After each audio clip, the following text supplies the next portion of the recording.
welcome back to the second part of this Terror Express ride with our part 2 interview with Cortney Hartley, medium, psychic, lover of horror films. And in this second part, we're going to talk about that aspect.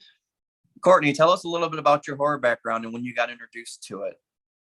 Well, I was about 6 or 7 years old, and this guy right here, my dad, introduced me to it was Jaws, and he told me that it was a Finding Nemo part 2, and it was Jaws, and I've seen that this shark was biting the legs off of some people. Well, your dad, that guy, sounds like a real fuckhead. What an asshole! What you did wasn't right. Well, what about the Beethoven? Yeah, Beethoven Part 2, Cujo. Yeah, hey, Cujo could be the perfect. That was a dark good one. sequel. That's really what got me into it. Yeah, see, and Cujo could be the perfect dark sequel to the Beethoven franchise. Yeah. Beethoven gone bad. What was your reaction to the first horror films that you saw, Jaws and Cujo? I was a little terrified. What terrified you? With Jaws. What was it that terrified you? Because I remember getting your limbs bitten off. I remember the scene when they were under the water in the boat and that face came up in the boat. Do you remember this? Yeah. You looked at me and you said, and I was like, you said, Dad, this movie is making my belly hurt. and I remember you're terrified with Cujo too, and it's a parent's great honor to scare the shit out of their kids for the first time. Yeah, it's one of my favorites though now. So yeah, good. Sentimental. Mm-hmm. Out of all of the horror movie franchises that are out there, which one would you say is your absolute favorite franchise? I'd have to say the Saw franchise.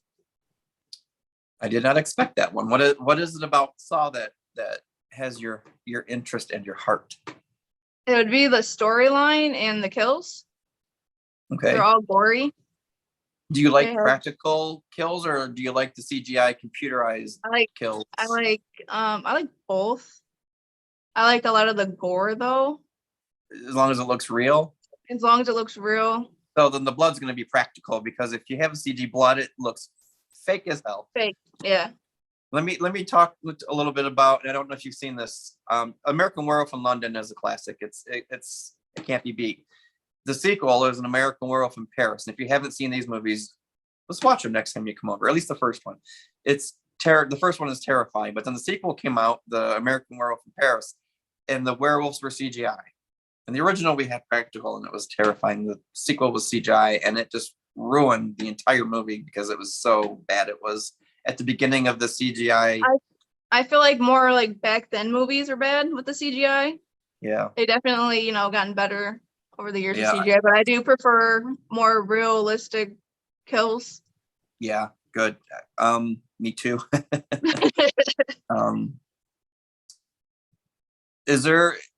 Is there anything that you can think of in a horror film that hasn't been done that you would like to see? And if so, what would that be? It would have to be someone that the killer actually gets shot and he stays dead instead of grabbing someone's ankle at the end of the movie. So that last jump scare where they always come back. So, yeah, Scream like Michael Myers. I think Scream set that as a rule of horror films. Yeah. Interesting little fact too. I don't know if you knew this. My favorite franchise is Friday the 13th. Part 3 is my favorite. Part 3 is my favorite in the franchise. And in the Scream franchise, they set the standard also for I'll be right back. Friday the 13th Part 3 is the very first that I know of movie where the character said, "Be right back," and then he was killed moments later. And I think that movie may have started a trend for that, because it was never good for the character that said "be right back" after that. Yeah. Tell me, what does your family think about horror? Your dad loves horror, but what does everybody else in your family think about horror? Me and my sister like horror movies. My mom not so much. She looks right away when it's on. She'll act like she's on her phone because she don't like any of it. So is it because she doesn't like being scared, or just because she's a big baby? Is she a big boo baby? Yeah, I think she's a big boo baby. She's a big boo baby. Yep. Well, if you see your mom, tell her I said, watch the fucking movie, you big boo baby. Put your phone down, put the blanket down, pay attention, get scared. That's what they're there for. You are underestimating the work of hundreds and thousands of employees that put that movie together for your viewing enjoyment. Mm-hmm. Right. Phone down, boo baby. If horror were a color, what color would it be? It'd be blood red. Blood red. And why do you say that? Because everything's blood and gore. You're the only second person. You're only the second person that I've ever asked that for, and the first person also said blood red. Not red, blood red. Blood red. Blood red, yes. I would have to agree. I think if it were a color, it would either be blood red or black. Yeah, or black, or make a mixture of both. You deal a lot with shadows and the unseen. So horror movies have been around since movies have been around. So we have a century of horror movies or longer. And in that time, there have been a lot of scream queens introduced to us. Who is your all-time favorite scream queen in the history of horror cinema? It would have to be Jane Levy in Evil Dead. She had a good scream queen moment in that movie. Yes. I remember also this was you. Yeah, the whole movie. Yeah. Yeah, pretty much. And your friend that was there too. I think better at that. She was on the other side going like this. Yeah, I was actually in her arms like this. Yes, and I have to say, I think that was a very good movie. I don't see it as a reimagining. It's to me, it's part 4. A lot of people say it's a remake or it's a reimagining. No, I think it's a part 4. And how did you see it? Did you see it as a remake or as a sequel? A sequel. All right, good. If the boogeyman was real and he came out of the corner shadow of your room every night and whispered something in your ear as you fell asleep, what would he whisper? He'd be like, hey, keep your feet out of the cover so I can pull them out when you're sleeping. So you have to keep your feet under the covers too? Yeah. Yeah, what happens if you put your feet over the edge of the bed? I feel like they're gonna take me off my bed. What happens if you sleep with the closet door open? Can you do that? Brendan won't let me. No, but shut the light up and shut the door. So Brendan, your boyfriend, he can't sleep with the closet door open, but you could if you needed to. Yeah, I could. You could see, not me, because if you sleep with the closet door open, the thing that's in there is going to come out and get you. And I agree with you. If you sleep with your feet over the edge or even your hand, whatever's under your bed is going to grab you.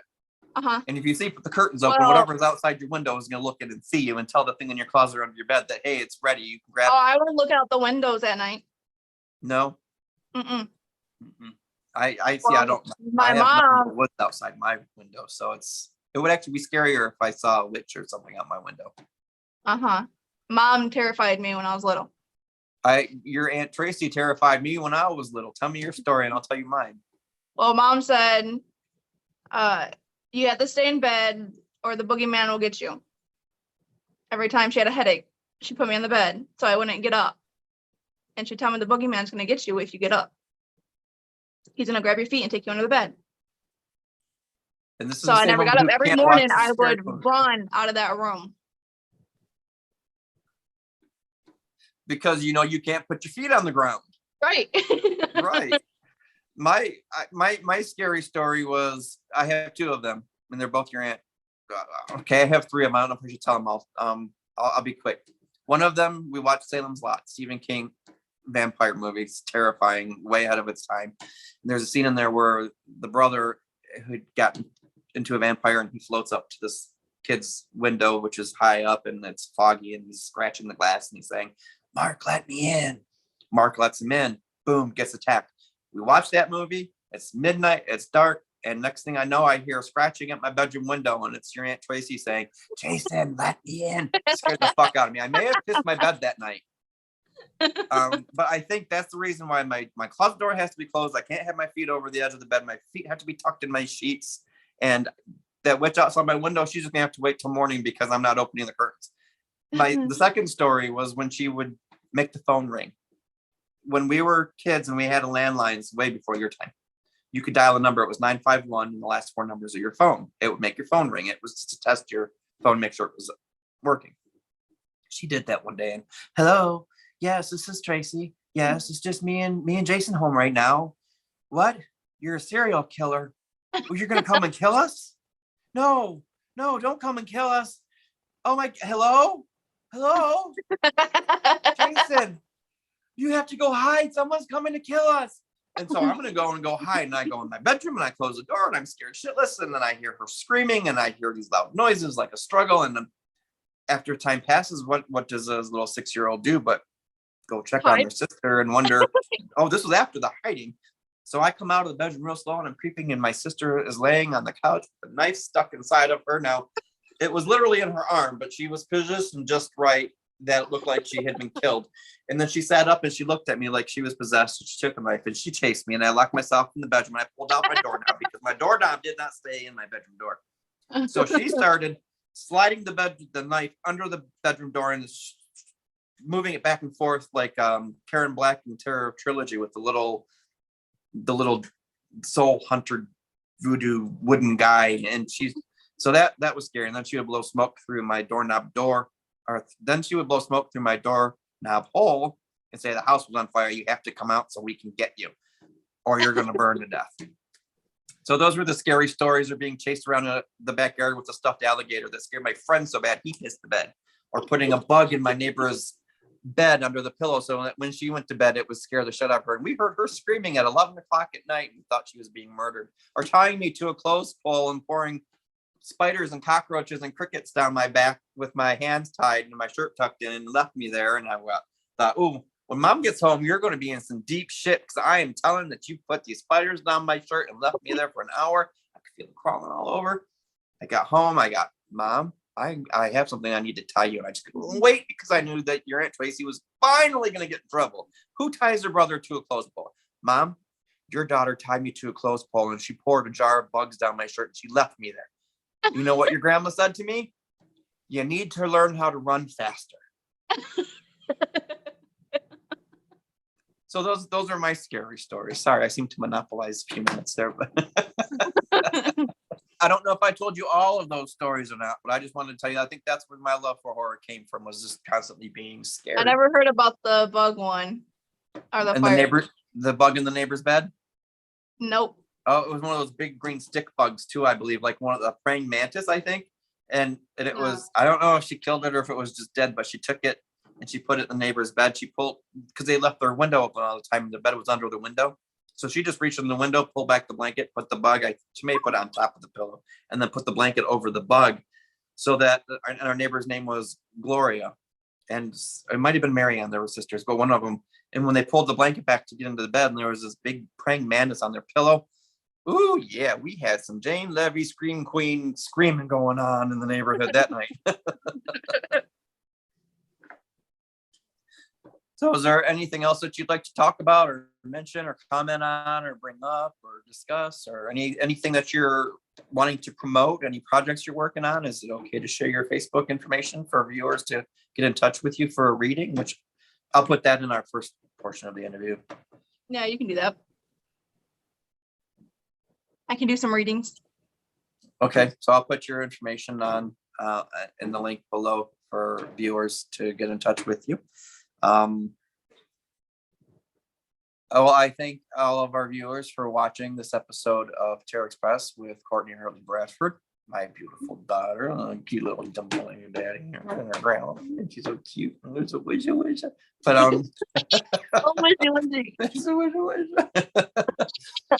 but thank you for watching, and we'll see you on the next episode of Terror Express. Cortney, thank you so much for joining me. I love you. Love you too. I'll talk to you later. All right, love you. Love you too. Bye. I just saw. Ooh, did you see that? Yeah, I see something fly by you. You did. Just, like a little white orb. Yeah, did it go that way? Yeah. Like kind of like went behind you more. You Whoa, got it on record, Dad.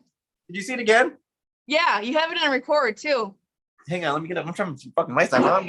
Woo! Ooh, the hair on my legs is thick. Can you see the hair on my legs standing up? Did you see that? Did it? Yeah, you're gonna have to go back and like cut it out to see what we can get from that and send it to me. I will. Cause it went by twice. Yeah, I saw it both times. The first time it looked like a mist of smoke or something. Yeah, it looks like it might be Larry. Lawrence. My Larry, not your Larry. Yeah, you're Larry. Like, because you're in his basement. Died in my Oh, it's kitchen, his basement. Larry.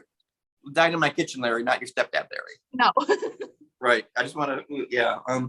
Okay. Well, I guess I'll talk to you later, and we'll have to look back and see. Send that to me. I want to see that. I will. It'll take a couple of days for me to get it downloaded from the cloud, and I'll get it to you. All right. All right. Love you. Love you too. Bye. Bye.